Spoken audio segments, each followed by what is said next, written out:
തിരുവനന്തപുരം വഞ്ചിയൂർ കോടതിയിലെ junior അഭിഭാഷകയെ senior അഭിഭാഷകൻ അടിച്ച് പരിക്കേൽപ്പിച്ചു. ഇന്നലെയാണ് ഈ സംഭവം ഉണ്ടായത്. വലിയ വാർത്തയായിരുന്നു. വഞ്ചിയൂർ ജൂനിയറായിട്ട് പ്രാക്ടീസ് ചെയ്യുന്ന ഷാമിലി അഡ്വക്കറ്റ് അവരുടെ സീനിയർ ഓഫീസിൽ വെച്ചിട്ടാണ് അടി കിട്ടുന്നത്.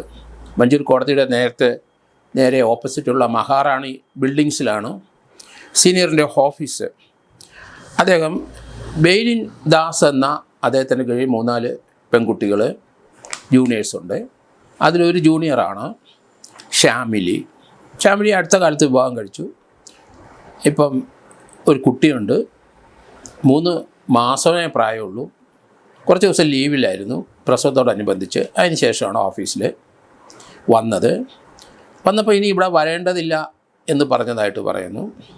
അത് ഷാമിലിയും അവിടെയുള്ള മറ്റൊരു ജൂനിയർ വക്കീലുമായിട്ട് പെൺകുട്ടിയുമായിട്ട് ചില കശപിശയുണ്ടായി. ആ ഒരു തർക്കമാണ് ഈ അടിയിൽ അവസാനിച്ചത്. അവർ ഇനി വരണ്ടെന്ന് പറഞ്ഞിട്ടും വീണ്ടും അദ്ദേഹം വിളിച്ചു. വെള്ളിയാഴ്ച വരാൻ പറഞ്ഞു. തിങ്കളാഴ്ച വരാൻ ഉദ്ദേശിച്ചു. അവർ വന്നു. എന്തായാലും ഓഫീസിൽ വെച്ച് ജൂനിയറുമായിട്ട് ഇവർ തമ്മിൽ വാക്ക് തർക്കമായി. ഷാമിലി ജൂനിയർ സംസാരിച്ചത് അത് സീനിയറിന് ഇഷ്ടപ്പെട്ടില്ല. അവർ സംസാരിച്ചപ്പോൾ ഇദ്ദേഹം അവിടുന്ന് ഇറങ്ങിപ്പോയി. വീണ്ടും സംസാരം ഉച്ചത്തിലായി. ആ സമയത്ത് ഇദ്ദേഹം വന്ന് ജൂനിയറായ ഷാമിലിയെ ഭീകരമായിട്ട് മർദ്ദിച്ചു എന്നാണ്. അവരെ അടിച്ച് താഴെയിട്ടു. അപ്പോൾ അവിടെ ഉണ്ടായിരുന്ന ഒരു ക്ലീനിങ് ഉപയോഗിക്കുന്ന ഒരു ഇൻസ്ട്രുമെൻ്റ് കൊണ്ടാണ് അടിച്ചതെന്ന് പറയുന്നു. അവരുടെ മുഖത്തെ ആ പാടുകളെല്ലാം നമ്മൾ കണ്ടു. രക്തം തളം കെട്ടിക്കിടക്കുന്ന മുഖം നമ്മൾ കണ്ടു. ചാനലിൽ അത് വലിയ വാർത്തയായി. ടി വിയിലെ അവരുടെ ദൃശ്യങ്ങൾ നമ്മൾ കണ്ടു. അത്ര ഭീകരമായ ക്രൂരമായ ഒരു അടിയായിരുന്നു. അവരുടെ മുഖം മുഴുവൻ രക്തച്ചവി അത് നമ്മൾ കാണുന്നുണ്ട്. എന്തായാലും അതൊരിക്കലും ഒരു നടപടി ശരിയായില്ല. പ്രത്യേകിച്ച് നിയമത്തെപ്പറ്റി നല്ല അവബോധമുള്ള സീനിയർ കൂടെ വർക്ക് ചെയ്യുന്നതും അത് ജൂനിയറാണ്. അവർക്ക് നല്ല അവബോധമുണ്ട് ഇക്കാര്യത്തിൽ. ഷാമിലി ഈ സംഭവം കഴിഞ്ഞ ഉടൻ തന്നെ വഞ്ചിയൂർ പോലീസ് സ്റ്റേഷൻ വിളിച്ചു. പോലീസ് വന്നു. ഈ സമയം സീനിയർ അവിടുന്ന് കോടതിക്കകത്തോട്ട് കയറി.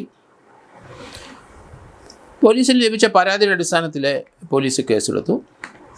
പെൺകുട്ടിയെ പെട്ടെന്ന് പരിക്കേറ്റ പെൺകുട്ടിയെ ജനറൽ ഹോസ്പിറ്റലിൽ കൊണ്ടുപോയി. അത് വക്കീലന്മാർ കൂടെ ഉണ്ടായിരുന്നു. ജനറൽ ഹോസ്പിറ്റലിൽ ചെന്ന ശേഷം അവിടുന്ന് പിന്നീട് മെഡിക്കൽ കോളേജിലോട്ടും പോയി.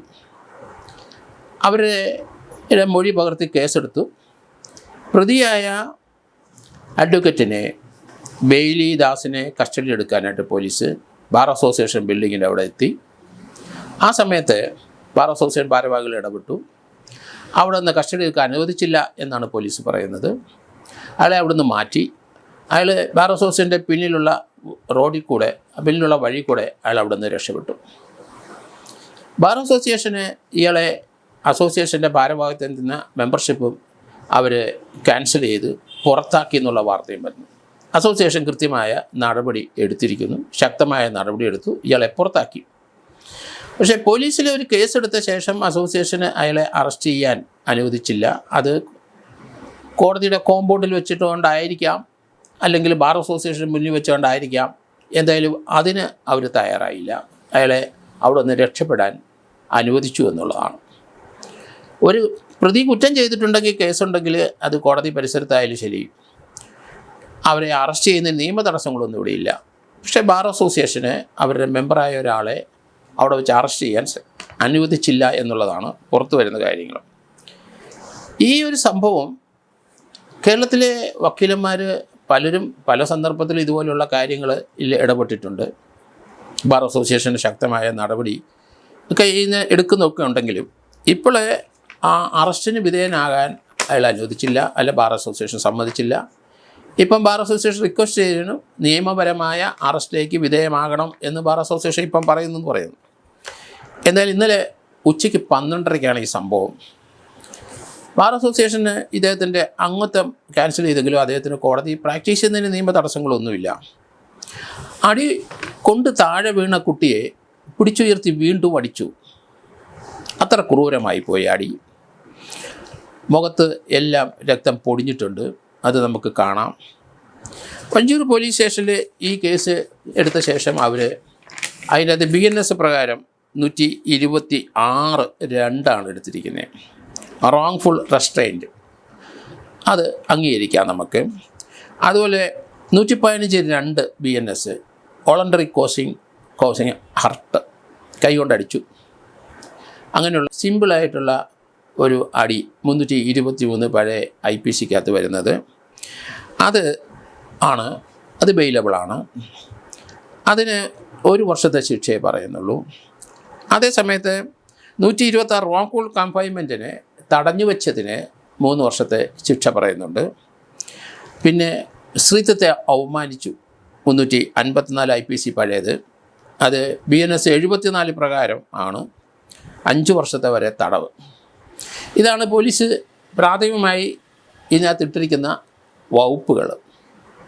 പക്ഷേ ആ പെൺകുട്ടി അവരെ മെഡിക്കൽ കോളേജിൽ ജനറൽ ഹോസ്പിറ്റലിൽ റെഫർ ചെയ്തു. മെഡിക്കൽ കോളേജിൽ ചെന്ന് കൂടുതൽ പരിശോധന നടത്തിയപ്പം മുഖത്ത് പൊട്ടലുണ്ട്. അപ്പോൾ 326 326 ഗ്രീവസ് ആയിട്ടാണ്. ഫ്രാക്ചറുണ്ട് ആ കുട്ടിയുടെ മുഖത്ത്. ജാമ്യം ലഭിക്കാൻ സാധ്യതയില്ല. അത് തറയിൽ അടിച്ചു വീഴ്ത്തിയിട്ട് എന്താണ് നടന്നതെന്ന് കൃത്യമായിട്ടുള്ള ആ മൊഴിയിൽ പറയുന്നുണ്ടാവണം. പിടിച്ചു ഉയർത്തിയ ശേഷം വീണ്ടും അടിച്ചു. അടി കൊണ്ടിരിക്കുന്ന തലഭാഗത്താണ്, അല്ലെങ്കിൽ മുഖത്തിൻ്റെ മുകളിലാണ്. തലക്കിട്ട് മുഖത്തിട്ടൊക്കെ അടിക്കുന്നത് ഒരു അറ്റംപ്റ്റ് മർഡറിൻ്റെ ലക്ഷണമായിട്ടേ പറയാൻ ഒക്കുള്ളൂ. അതിനുള്ള ഇൻറ്റൻഷൻ ഉണ്ടോ ഇല്ലെന്ന കാര്യം വേറെ. പക്ഷേ 307 പഴയ IPCയിലുള്ളത് ഇടേണ്ടി വരും. നോൺ ബെയിലബിൾ ആയിട്ടുള്ള സെക്ഷൻസ് വന്നു കഴിഞ്ഞു. ജാമ്യം പോലീസ് സ്റ്റേഷന് കിട്ടില്ല. കോടതിയിൽ 326 വന്നുകൊണ്ട് കൊടുക്കാനുള്ള സാധ്യതയും വളരെ കുറവാണ്. അതേസമയത്ത് കൊടുക്കുന്നതിനും തടസ്സമില്ല. കാരണം കോടതിയിലെ തന്നെയുള്ള ഒരു വക്കീലാണ്. അങ്ങനെ ഒരു സംഭവം ഉണ്ടായിപ്പോയി. അത് പുള്ളിക്ക് അതിനെ ക്ഷമ ചോദിക്കാം എന്ന് അടിച്ചു കഴിഞ്ഞ ഉടനെ ആ പെൺകുട്ടി എടുത്ത് പറഞ്ഞു. കാരണം അടി കിട്ടിക്കഴിഞ്ഞ് ക്രൂരമായ മർദ്ദനായ പെൺകുട്ടി ഭർത്താവിനെ വിളിച്ചു പറഞ്ഞു. അവർ പാറശാലയുള്ളതാണ് ആ പെൺകുട്ടി. ഉടൻ തന്നെ ഭർത്താവിനെ വിളിച്ചു പറഞ്ഞു. അതോടുകൂടി ഇയാൾ അവിടെ നിന്ന് മാറി. ഇയാൾ പറയുന്നത് ഞാൻ ക്ഷമ പറയാം എന്ന്, പ്രശ്നം തീർക്കാം, സംഭവിച്ചു പോയി എന്നുള്ള രീതിയിൽ. പക്ഷേ ഇയാളെ പറ്റിയുള്ള ആരോപണങ്ങൾ വരുന്നത് അവിടെ പല അഡ്വക്കേറ്റ്സുകളും പെൺകുട്ടികൾ അവിടെ ജോലിക്ക് വന്നിട്ട് പലരും അവിടെ വിട്ടുപോകുന്നു, അവിടെ നിൽക്കില്ല. ഇയാൾ ചില സമയത്ത് അവർ എഴുതി കൊടുക്കുന്ന ഫയലെടുത്ത് വലിച്ചെറിയും, അവരെ അടിക്കും എന്നൊക്കെ പറയുന്നുണ്ട്. പലരും 2-3 മാസം നിന്നിട്ട് അവിടുന്ന് പിരിഞ്ഞു പോയി. പിന്നീട് അവരാരും അങ്ങോട്ട് വന്നിട്ടില്ല. അങ്ങനെ അവരുടെ മൊഴിയിൽ ഇത് പറയുന്നുണ്ട്. ഫയൽ വലിച്ചെറിയും, തൃപ്തിയില്ല, എഴുതി കൊടുക്കുന്ന കാര്യങ്ങൾ അപ്പം തന്നെ വലിച്ചെറിയും. ഇതുപോലെയുള്ള സംഭവങ്ങളുണ്ട്. അപ്പോൾ ഇയാളുടെ മാനസിക ആരോഗ്യത്തെപ്പറ്റി പരിശോധിക്കേണ്ടിയിരിക്കുന്നു. കാരണം നേരത്തെ മുതൽ അവിടെ ഇയാളുടെ കീഴിൽ ജോലി ചെയ്യുന്ന അഡ്വക്കേറ്റുകൾ പലരും അവർക്ക് ഇതുപോലെയുള്ള തിക്താനുഭവം ധാരാളം ഉണ്ടായിട്ടുണ്ട്. എന്താണ് ഇയാൾക്ക് കൂടെ ഇങ്ങനെയൊരു മനം മാറ്റം ഉണ്ടാകുന്നത്? നിയമത്തെ പറ്റി നല്ല അവബോധമുള്ള ഇയാൾ ഒരിക്കലും ചെയ്യാൻ പാടില്ലാത്ത കാര്യങ്ങൾ ആണ് ചെയ്തത്. കാരണം ഒരു പെൺകുട്ടിയെ ക്രൂരമായി അടിക്കുകയാണ്. ഏതായാലും ഇതിനെ സംബന്ധിച്ച് യുവജന കമ്മീഷനും നടപടി എടുത്തിട്ടുണ്ട്. അതിശക്തമായ നടപടിയിലേക്കാണ് ബാർ അസോസിയേഷൻ പോകണമെന്ന് പറയുന്നത്. അയാൾക്ക് ജാമ്യം കൊടുക്കുന്നതിനോ അതിനൊന്നും ബാർ അസോസിയേഷൻ തടസ്സം നിൽക്കുന്നില്ല.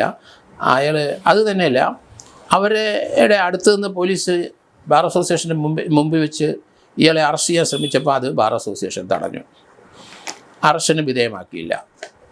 അതെന്തുകൊണ്ടാണ് എന്ന് ബാർ അസോസിയേഷൻ ചിന്തിക്കണം. കാരണം കുറ്റം ചെയ്ത് നിസ്സാര കുറ്റമല്ല, അതിഭീകരമായിട്ടൊരു പെൺകുട്ടിയെയാണ് വർദ്ധിച്ചിരിക്കുന്നത്. അതുകൊണ്ട് വരും ദിവസങ്ങളിൽ അറിയാൻ കൂടുതൽ. എങ്കിലും ബാർ അസോസിയേഷൻ അതിശക്തമായ നടപടി എടുക്കാനും അയാളെ സസ്പെൻഡ് ചെയ്യാനൊക്കെ ചെയ്തിട്ടുണ്ട്. ഇനി അയാൾക്ക് അറസ്റ്റിന് വിധേയമാകണം എന്ന് ബാർ അസോസിയേഷൻ പറയുന്നുണ്ട്. കാരണം നിയമത്തെപ്പറ്റി നല്ല അവബോധമുള്ള ആരാണ് വക്കീലന്മാർ.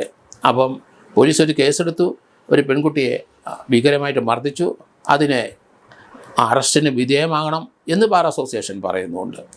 കാരണം അറസ്റ്റിന് വന്നപ്പം അത് തടഞ്ഞ കാര്യത്തെപ്പറ്റി അവിടെ വെച്ച് അറസ്റ്റ് പാടില്ല ഒരു നിഗമനം അല്ലെങ്കിൽ അങ്ങനെയുള്ളൊരു സ്റ്റാൻഡ് എടുത്തു എന്നാണ് എനിക്ക് തോന്നുന്നത്. ഏതായാലും വളരെ മോശമായിപ്പോയി. കാരണം എല്ലാവരും കേസുമായിട്ട് അഡ്വക്കേറ്റിൻ്റെ അടുത്താണ് പോണേ. അവർ തമ്മിലുള്ള അടിയും ഇടിയും ഒക്കെ, പ്രത്യേകിച്ച് ഒരു സീനിയർ ഒരു ജൂനിയറിനെ അടിക്കുക എന്ന് പറഞ്ഞാൽ അത് എപ്പോഴും എല്ലാവരും ശ്രദ്ധിക്കണം.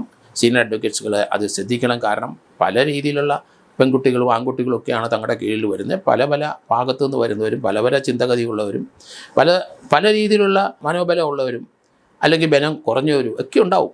അപ്പോൾ അതുകൊണ്ട് വളരെ മിതത്വമായ ഒരു പെരുമാറ്റം ഓഫീസിൽ ഉണ്ടാകുന്നതാണ് അഡ്വക്കേഷന് അഭികാമ്യമെന്ന് ഞാൻ കരുതുന്നു.